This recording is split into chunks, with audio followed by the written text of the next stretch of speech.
Essa é uma história que minha mãe e minha tia me contaram quando eu ainda era pequeno.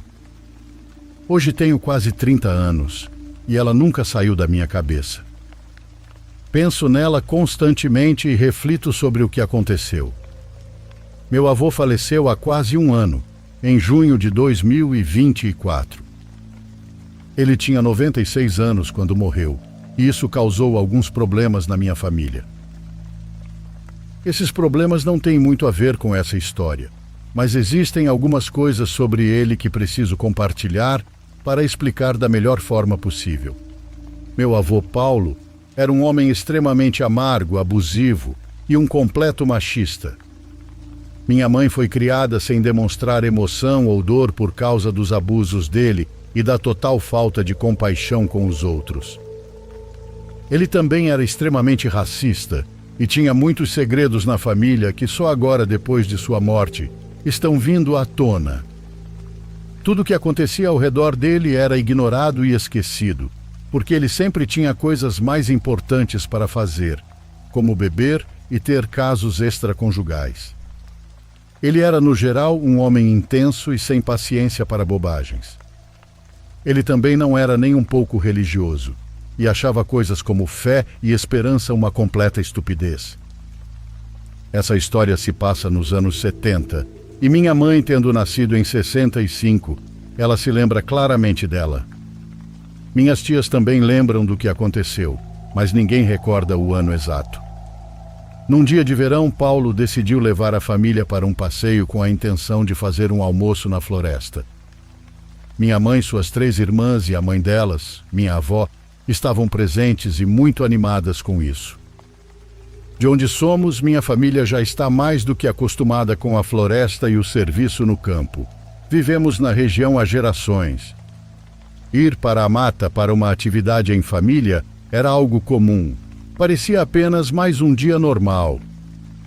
Eles seguiram por uma estrada de terra nos fundos e pararam quando encontraram uma clareira grande o suficiente para acomodar todo mundo. Assim que as crianças começaram a pular do carro e a correr por aí, como sempre fazem depois de ficarem presas juntas por um tempo, minha avó começou a descarregar a comida e os itens. Paulo começou a observar o local e decidir onde montariam tudo. Enquanto fazia isso, algo na floresta, além da clareira, chamou sua atenção. Antes de ir ver o que era, ele gritou para a família dizendo que já voltava. As crianças e minha avó não acharam nada estranho, já que todos estavam acostumados com a mata, e com essa floresta em particular. Eles continuaram descarregando e arrumando as coisas que levaram. Foi então que uma das meninas apontou algo na clareira que mudou completamente o clima do dia. Era um monte de terra, como se algo estivesse enterrado ali. Esse monte era do tamanho de uma pessoa pequena, talvez até de uma criança. Na região nem havia animais direito, então só poderia ser um, caso alguém tivesse enterrado um cachorro, por exemplo. Espalhadas sobre o monte havia pedras do rio, sem nenhum padrão, mas claramente colocadas ali de propósito. A terra parecia fresca, como se tivesse sido recém-cavada. Ela estava solta e um pouco mais escura do que o entorno. O clima mudou na hora, de um dia comum no mato para algo muito mais sombrio. Minha avó ficou preocupada e mandou as meninas ficarem longe daquilo. Ela estava claramente abalada e preocupada, mas tentou ignorar. As meninas, sendo apenas crianças, não tinham o mesmo senso de perigo e continuaram brincando, apenas evitando o monte.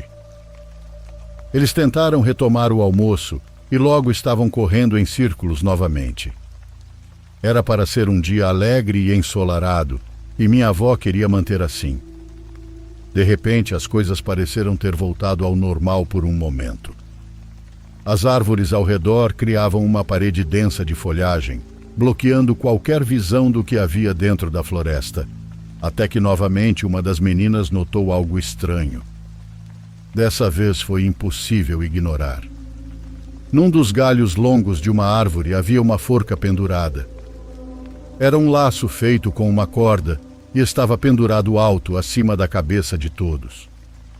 Um monte de terra pode até ser explicado pela natureza, mas alguém teve que ter colocado aquela forca ali. Minha avó ficou paralisada ao ver aquilo. Algo estava muito errado. Elas queriam sair dali, mas não podiam simplesmente ir embora, porque Paulo ainda estava na floresta. Mesmo crianças conseguem reconhecer uma forca como símbolo de morte, então elas começaram a ficar visivelmente ansiosas. A inocência que as impedia de se preocupar com o monte havia desaparecido completamente ao ver aquilo. Minha avó, sendo a mulher forte que era, tentou mentir para as filhas e disse que era algo deixado para limpar porco. Mas ela sabia no fundo do coração que precisavam ir embora. Nenhuma pessoa em sã consciência penduraria um porco no meio do mato. Não foi até começarem a ouvir algo vindo da floresta que o pânico realmente começou. Minha avó e as crianças começaram a ouvir um tipo de canto rítmico vindo do fundo da mata. Parecia um grupo de pessoas cantando com vozes graves, acompanhadas pelo som de um tambor. Fazia um padrão rápido como tum-tum-tum. Eram 3 batidas constantes seguidas de uma pausa, e depois se repetia. Parecia distante, mas o medo se instalou imediatamente. Todos ficaram em silêncio, reunidos e ouvindo.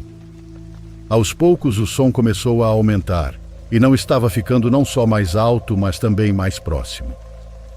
O que começou como um eco distante passou a preencher toda a clareira. Minha avó estava apavorada e queria desesperadamente ir embora, mas Paulo ainda não havia voltado. Todos esperaram tomados pelo medo, enquanto o som parecia invadir seus peitos. Parecia um show, e estava por toda parte, como se as próprias árvores estivessem emitindo aquele som, cercando a família por todos os lados. De repente, um grito cortou o som constante dos cantos. Era a voz de Paulo gritando do meio das árvores. "Vão para o carro, porra!" Ele saiu correndo da floresta, gritando que precisavam sair dali.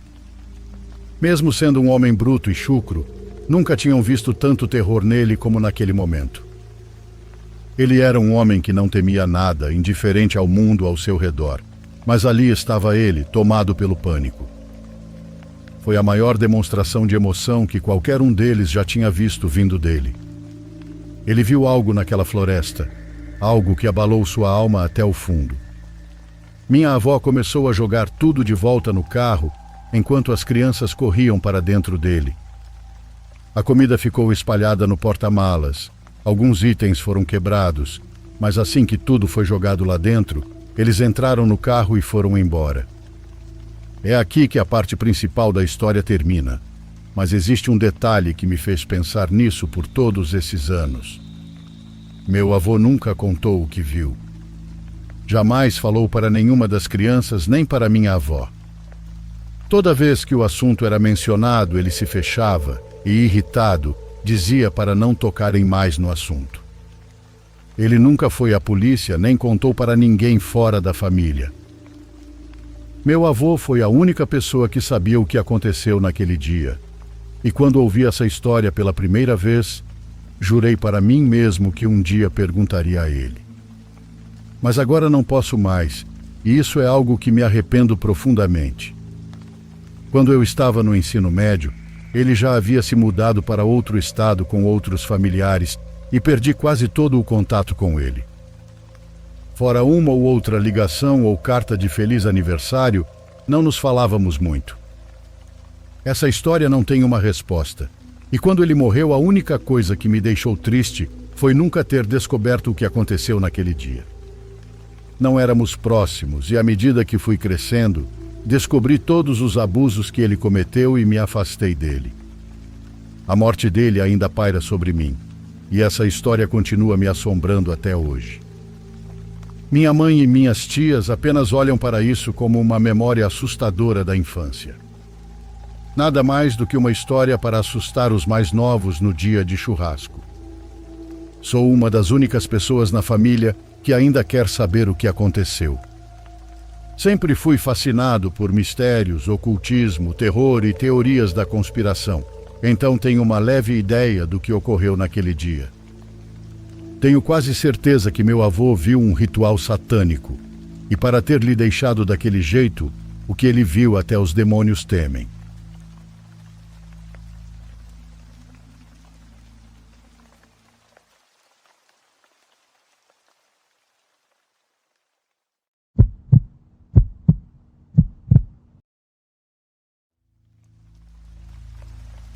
A história que vou contar aconteceu durante umas férias que eu e uma amiga do trabalho havíamos planejado. Depois de trabalhar arduamente, sem tirar férias, decidimos que era a hora. Planejamos fazer um passeio pelo estado e visitar comunidades que já conhecíamos, especialmente aquelas onde ela tinha familiares que poderiam nos receber. Então, no dia marcado, fizemos as malas e decidimos nos aventurar. A ideia era chegar a um acampamento numa área remota, perto de um vilarejo. Havíamos visto fotos do lugar, e a proximidade com os familiares nos deu certa confiança para acampar ali. A propósito, esse lugar fica em Minas. Íamos aproveitar as paisagens e o clima fresco. Era algo que realmente queríamos fazer para sair da rotina. Estávamos decididas a fazer aquela viagem e explorar um território desconhecido e mágico. Nosso plano era chegar ao vilarejo e passar uma noite por lá. A partir dali, seguiríamos por um longo caminho, que nos levaria até uma área de floresta. Era ali que ficavam várias comunidades. Em uma delas havia o local de nascimento do pai da minha amiga e de outros familiares dela. Quando criança, ela costumava visitar aquele lugar com a família e tinha lembranças maravilhosas da infância. Mas, além disso, ela dizia que todos por lá eram uma espécie de pessoas místicas, em conexão com a natureza e os elementos. Ela, pessoalmente, tinha a intenção de se reconectar com essa natureza. Queria aproveitar a tranquilidade de um acampamento no meio da floresta para isso. Tudo isso nos enchia de empolgação, e embora a viagem tenha transcorrido sem imprevistos, no momento em que entramos em um caminho que levava a um vilarejo, senti um arrepio.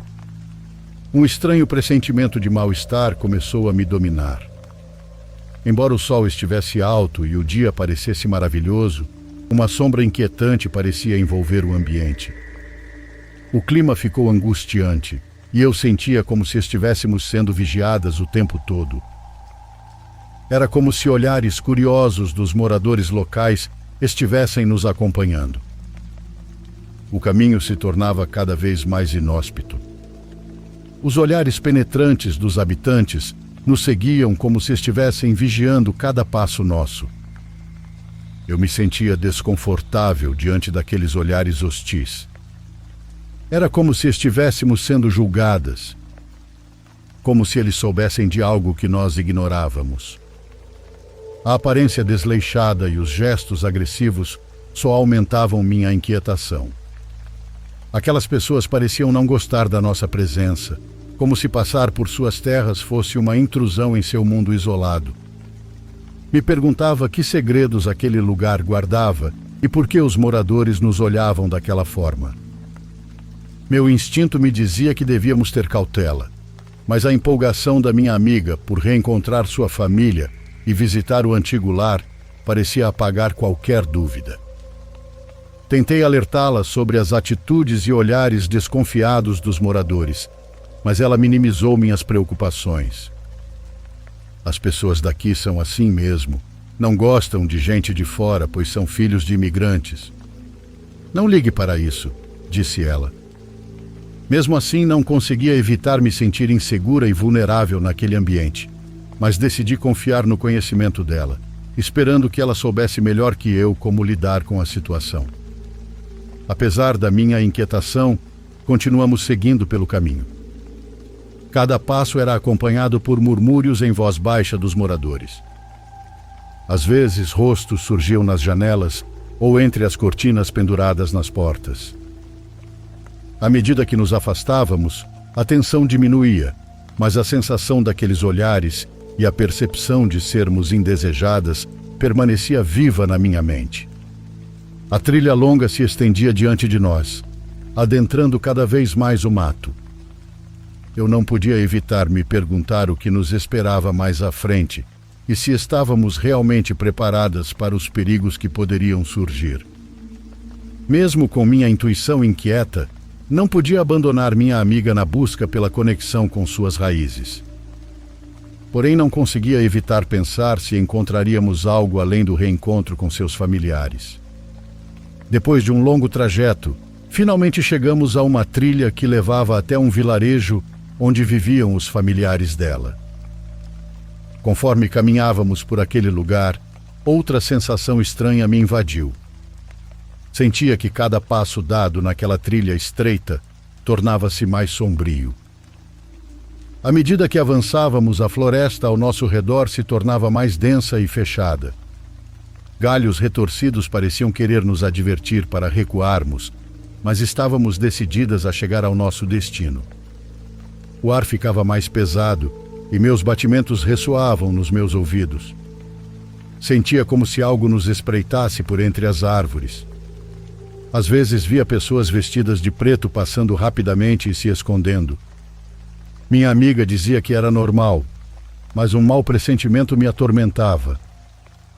Seguimos mais e mais pela trilha, até que finalmente chegamos à comunidade. Acredite, aquela sensação de angústia aumentou no exato momento em que colocamos os pés naquele lugar. Eu não entendia como minha amiga havia crescido em um local como aquele, tão isolado de tudo e com aquele ar de miséria que te envolvia de imediato. Mas quando vi o rosto dela espantado e ouvi ela dizer que havia algo muito estranho ali e que aquele lugar não era assim, senti imediatamente que era hora de irmos embora.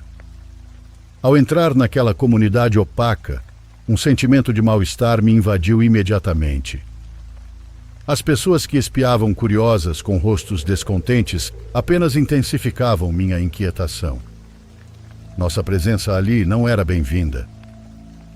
Cada passo que dávamos entre os becos cheios de água suja aumentava mais e mais meu desconforto. Finalmente chegamos à casa dos parentes da minha amiga. Ver o estado em ruínas do lugar foi decepcionante.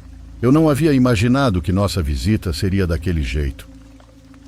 Depois de chamarmos, uma mulher mais velha saiu de dentro para nos receber. Descobrimos que era a viúva do tio dela. Segundo suas palavras, ele havia falecido por causa de algumas febres, mas algo em sua fala me dizia que aquilo era mentira.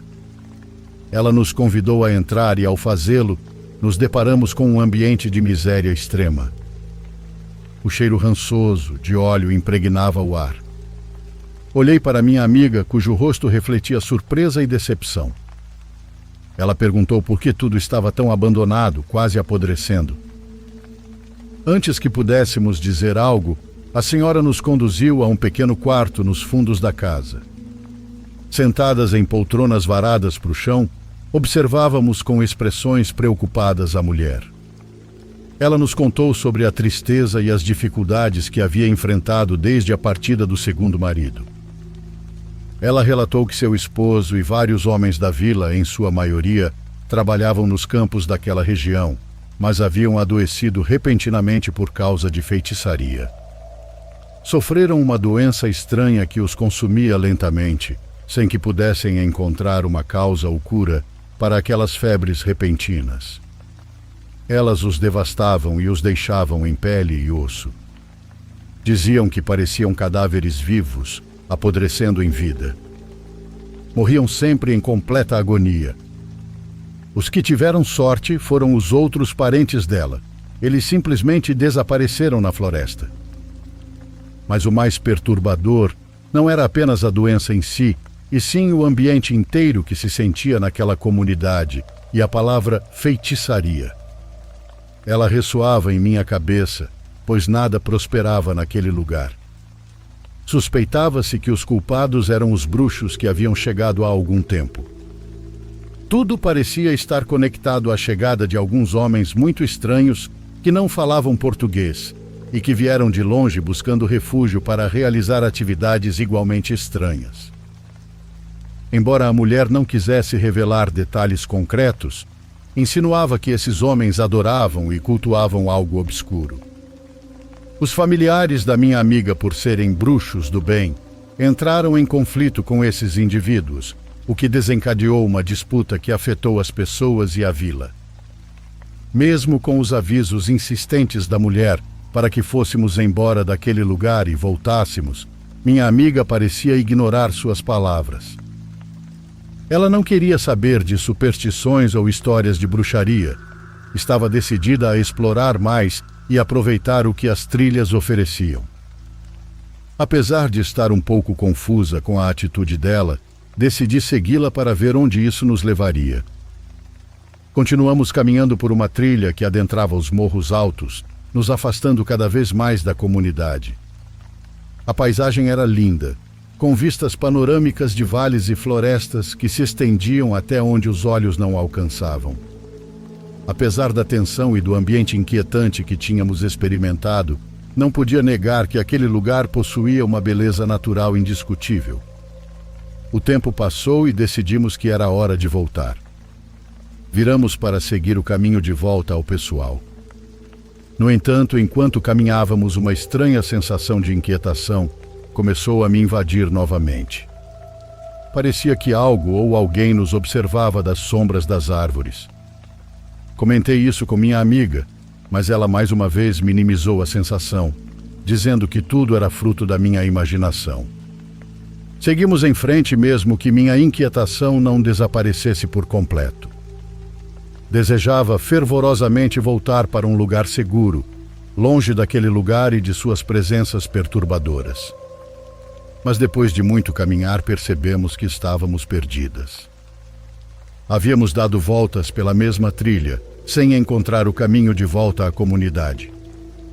Pouco a pouco, o sol começava a se pôr, o que me encheu de medo e desespero. Apesar de estarmos preparadas para acampar naquele lugar, toda a situação que ouvimos e os rumores me fizeram imaginar o pior. Num piscar de olhos, nos encontramos no meio da escuridão da noite, cercadas pela densa vegetação da montanha. A sensação de estar perdida se tornava cada vez mais sufocante. O medo tomava conta de nós a cada minuto que passava. Estávamos preparadas para acampar e assim o fizemos. Minha amiga era mais experiente nesse sentido e disse que pela manhã os caminhos ficariam mais visíveis com a luz do sol. Não havia motivo para nervosismo, era só passar a noite ali e retornar ao amanhecer. Montamos o acampamento e tentamos acender uma fogueira para obter um pouco de luz e calor. O tempo passava lentamente e buscamos abrigo na barraca. Tentamos encontrar alguma sensação de segurança e descansar um pouco. No entanto, o ambiente opressor não deixava nossos pensamentos em paz. No meio da noite acordei e vi que minha amiga estava sentada. Ouvi seus suspiros e isso me deixou nervosa. Assim que percebeu que eu estava acordada, colocou a mão sobre minha boca, pois eu começava a perguntar o que estava acontecendo. Ela ficou em silêncio e de repente ouvimos passos bem ao lado da barraca. Naquele momento o terror me invadiu e foi ainda pior quando de forma abrupta abriram a barraca. Dela surgiu um homem de aparência sinistra com o rosto coberto de barro. Ele simplesmente agarrou minha amiga pelos cabelos e a arrastou para fora. Enquanto isso, eu tentava impedir que a levassem. Lá fora havia apenas um grupo numeroso de figuras sombrias, vestidas com uma espécie de túnica negra. Fiquei paralisada de medo ao presenciar aquela cena. Enquanto lutava desesperadamente para evitar que levassem minha companheira, os homens vestidos de preto gritavam sem parar. Seus rostos ocultos por uma camada de barro os faziam parecer figuras horrendas. Todos os meus esforços foram em vão.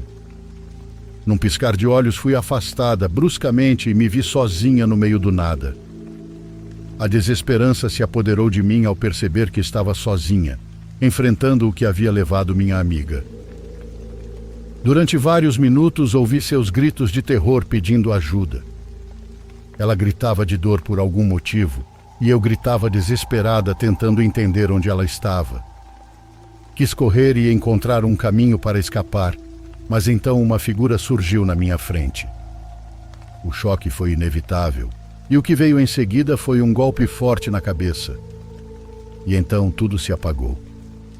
Senti que a morte se aproximava, mas os primeiros raios do sol me despertaram. Meu corpo doía intensamente, e tudo parecia calmo. No entanto, a amarga lembrança voltou à minha mente. Corri para me afastar dali e tomei o primeiro caminho que encontrei. Eu não havia andado muitos metros quando entrei em uma clareira, e o que descobri ali me fez estremecer e gritar de pavor. Havia uma grande rocha coberta de sangue, e as roupas da minha amiga estavam espalhadas por todo lado, feitas em pedaços. Havia tochas apagadas, ossos de animais e símbolos satânicos. Estavam desenhados com o mesmo sangue nas rochas ao redor. Era verdade o que aquela mulher havia nos contado.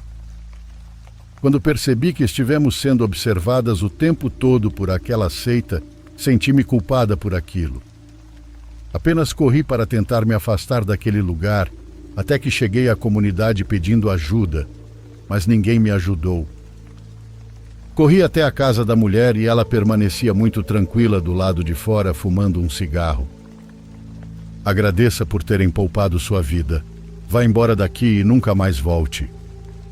Depois de dizer isso, corri desesperada, me afastando de toda aquela loucura horrível. Não sei como consegui chegar até a cidade grande para relatar o desaparecimento, mas ninguém me ajudou. Todos naquele lugar sabiam perfeitamente o que acontecia na região e ninguém fez nada.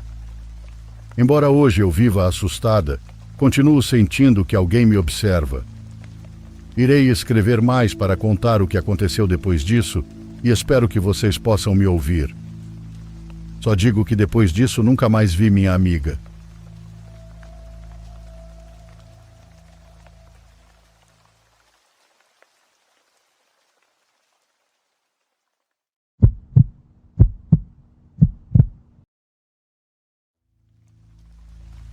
Boa tarde, comunidade. Antes de começar, aviso que, por respeito, usarei nomes falsos tanto de lugares quanto de pessoas. Amanda era minha melhor amiga lá por volta do ano de 2003.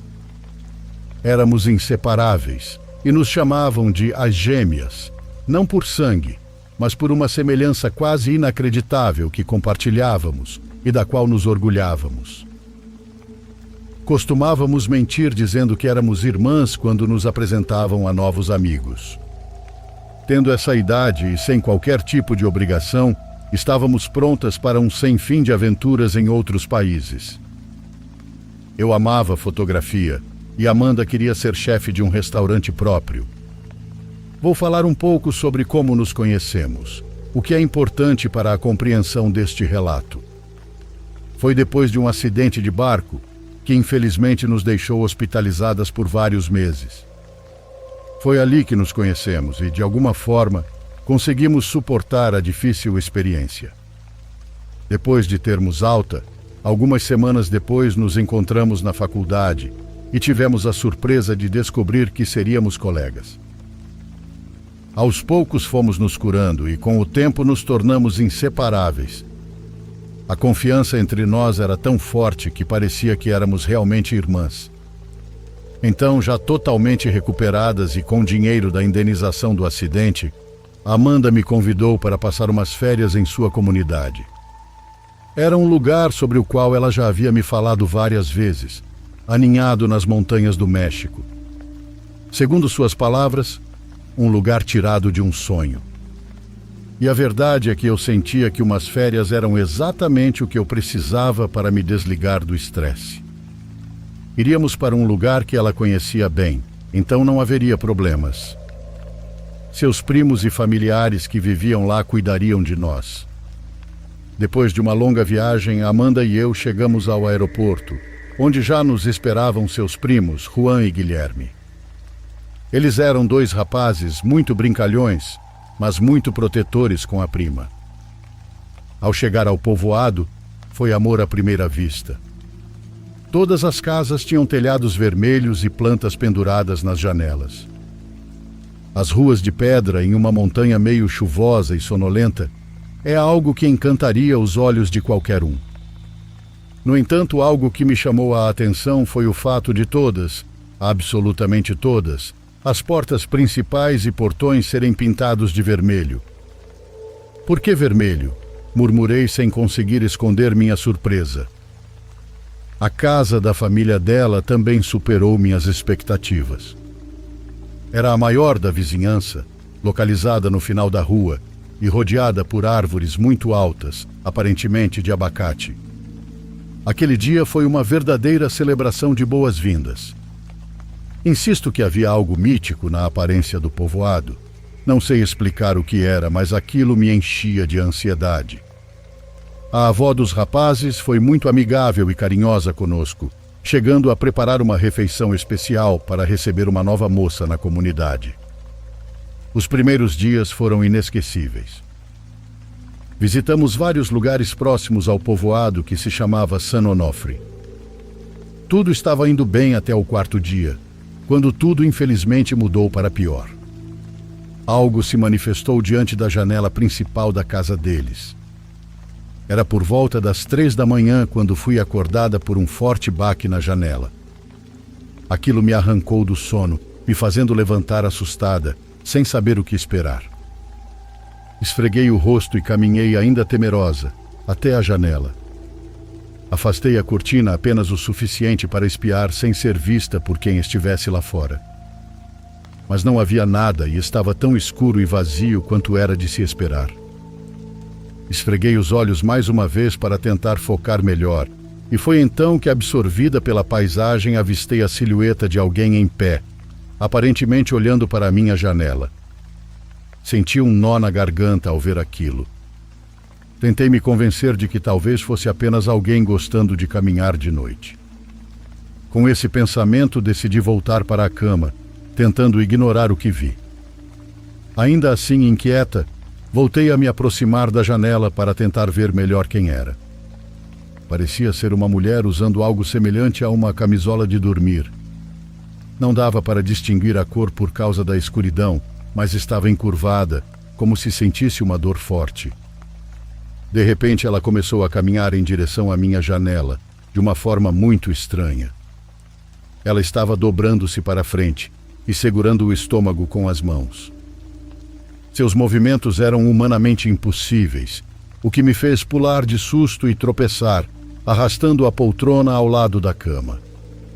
O barulho não foi alto, mas o suficiente para que aquela coisa percebesse minha presença. Ele começou a vir em minha direção, de forma ainda mais rápida e grotesca, como se a coluna fosse se quebrar a qualquer momento. Em meio ao terror, chamei minha amiga. Segundos depois, ouvi alguém batendo na porta. Eram os rapazes que eu imediatamente deixei entrar. Eles correram até a janela e fecharam as cortinas. Quando Amanda acordou, começamos a ter uma das conversas mais terríveis que já ouvi na vida. A senhora morreu há 10 anos, me disseram. Ela costumava vir olhar pelas janelas da casa. Segundo contavam, ela buscava o marido mesmo anos depois de seu desaparecimento. Ela morreu em um acidente de carro e, mesmo depois de sua morte, continuou vindo por esses lados. Para mim, tudo parecia mais uma história típica de cidade pequena, mas depois do que vivi, sabia que não era apenas isso. Podia acreditar totalmente em suas palavras. A história era tão real quanto o medo que senti.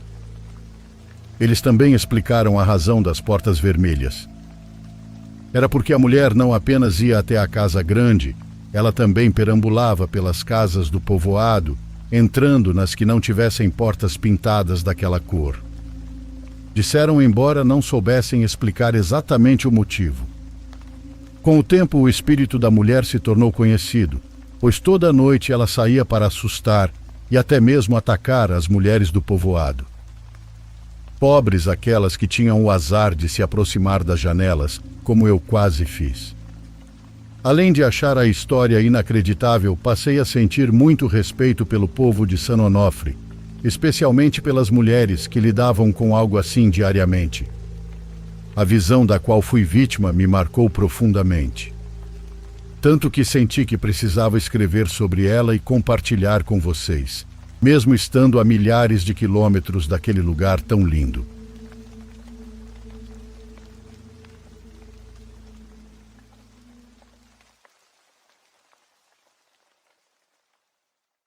Por favor, curta e se inscreva se você estiver gostando.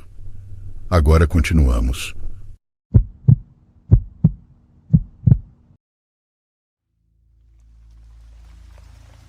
Quando eu tinha 18 anos, em 2009, eu e um amigo decidimos visitar um cemitério da nossa região à noite. Ele ficava conectado a um parque com uma trilha e uma floresta atrás. O cemitério era antigo pra caraca e datava do início dos anos 1800. Meu amigo e eu subimos com o carro até o estacionamento da trilha, saímos do carro dele e começamos a caminhar por uma estrada escura cercada por árvores. À medida que nos aproximávamos do cemitério, comecei a ficar nervoso por algum motivo. Chegamos ao cemitério no meio da floresta e comecei a sentir uma sensação ruim, como se estivéssemos sendo observados. Continuamos andando mais para o fundo do cemitério e quando estávamos no meio dele, notei esferas de luz na mata ao fundo. Eram pelo menos mais de 50 esferas. Fomos chegando mais perto e elas ficavam mais brilhantes. A sensação no meu estômago piorava, então parei e sussurrei para o meu amigo se ele estava vendo a mesma coisa que eu, e ele confirmou. Fomos nos aproximando um pouco mais da parte de trás do cemitério e tive uma sensação horrível por dentro, como se fosse algo maligno e que eu não deveria me aproximar mais das esferas. Falei que achava melhor voltarmos. Ele concordou e eu apenas sabia que era algo de que devíamos manter distância. Então começamos a voltar em silêncio. Chegamos de volta à trilha de grama escura na floresta que levava até o estacionamento no meio do nada. Quando estávamos mais ou menos na metade do caminho, ouvi um graveto se quebrar. Achei que fosse apenas um animal, então continuei andando no meu ritmo normal. De repente, ouvimos um estrondo na floresta, seguido de passos correndo em nossa direção. Então começamos a correr pela trilha em direção ao carro do meu amigo no estacionamento. Chegamos à abertura do estacionamento, logo fora da floresta, e praticamente mergulhamos dentro do carro. Ele estava dando a partida e eu vi uma figura encapuzada com uma faca grande na mão, refletindo a luz da lua. Ele parou na beira da floresta e nos encarou. Meu amigo acelerou o mais rápido que conseguiu para sair dali.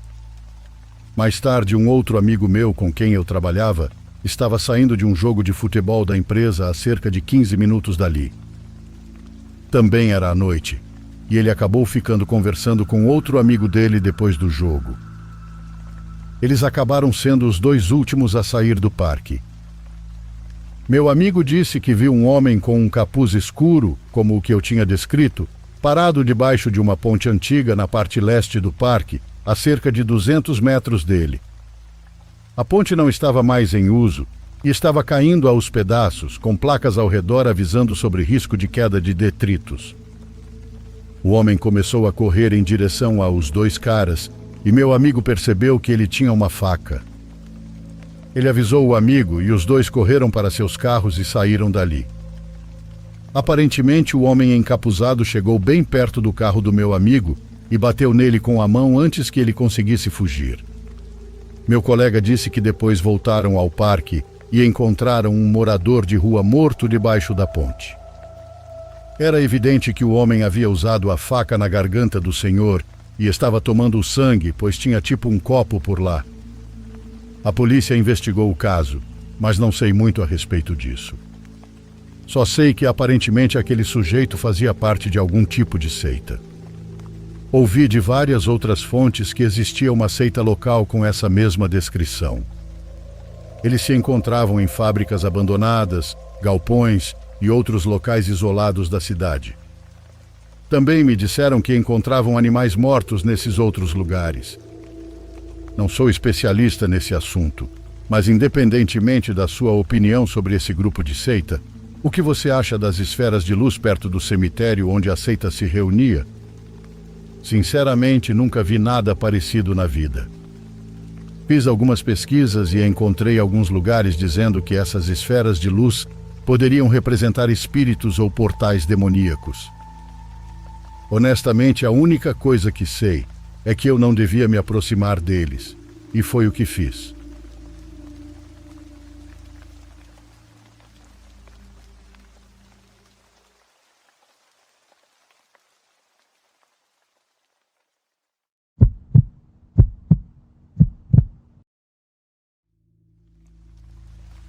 Trabalhei por mais de um ano como entregador em um restaurante de comida mexicana, utilizando a moto do próprio estabelecimento.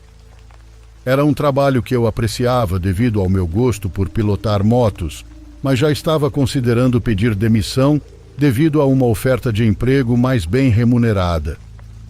No entanto, algo aconteceu que me fez pedir demissão muito antes do planejado. Era uma noite normal, com muitos pedidos devido ao movimento intenso do restaurante naquela época. Eu tinha acabado de entregar um pedido quando recebi outro, que seria o último da noite para mim, pois o local era um pouco remoto e já estava na hora de fechar.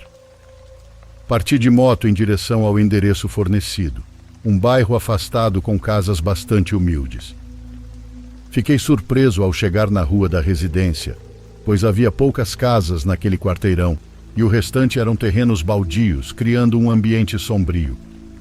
Não era apenas pela condição das casas, mas porque a rua estava praticamente deserta e escura. Não se via ninguém por ali, dando a impressão de ser um quarteirão abandonado.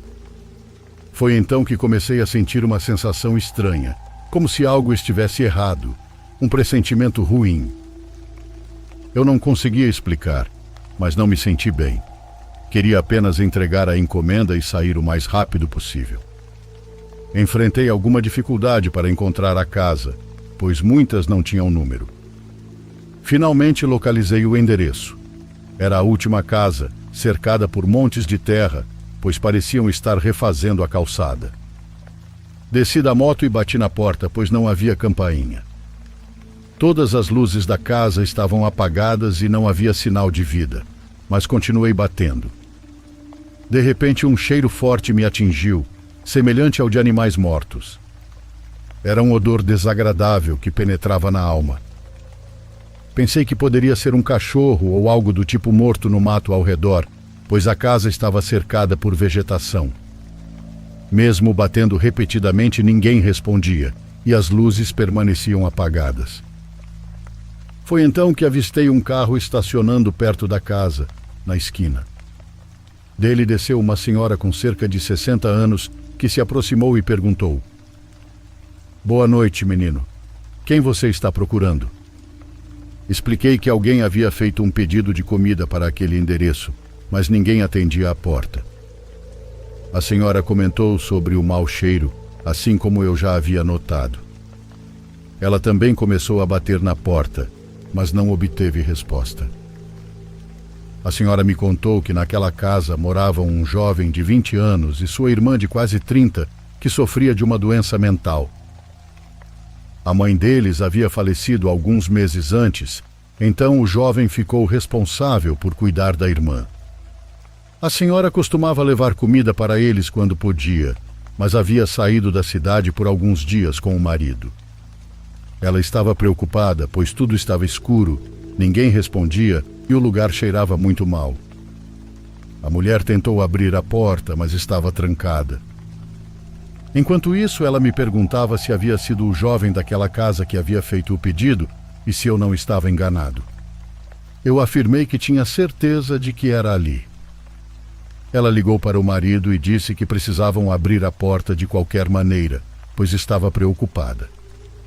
O homem trouxe uma ferramenta e forçou a maçaneta da porta. Quando a porta se abriu, o mau cheiro se intensificou. Afastei-me, incapaz de suportar o odor. Vi a mulher entrar com o marido e pouco depois ela saiu chorando de dentro da casa. Eu não entendia o que estava acontecendo até ouvir o marido conversando com a polícia e revelando que tinham encontrado 2 corpos na casa. Fiquei completamente fora de mim. Nunca havia passado por algo assim em toda a minha vida e não sabia como reagir. Liguei para o meu chefe e relatei o ocorrido, e ele pediu para eu voltar imediatamente ao restaurante. Quando cheguei, repeti toda a história, e meu chefe me pediu para esperar mais um pouco, pois a polícia provavelmente faria perguntas. Ele estava certo. Cerca de 2 horas depois, uma viatura chegou ao local com 2 policiais que solicitaram falar comigo e com o meu chefe. Os policiais me pediram para relatar todos os fatos. Em seguida, pediram ao meu chefe para mostrar o registro da chamada para aquele pedido. Meu chefe concordou e mostrou o número e a hora, que coincidiam com o endereço. Eles tentavam descobrir quem ligou daquele endereço, pois, segundo as informações, os jovens estavam mortos há dias. Não havia sinais de crime, e as portas e janelas estavam bem fechadas, então não conseguiam entender quem fez o pedido. Os policiais agradeceram a cooperação e foram embora. Meu chefe e eu ficamos atordoados, olhando um para o outro sem dizer nada. É uma história muito triste e ao mesmo tempo arrepiante. Depois desse episódio, decidi deixar o emprego, pois toda a situação me afetou profundamente. Acredite ou não, fiquei traumatizado por um tempo.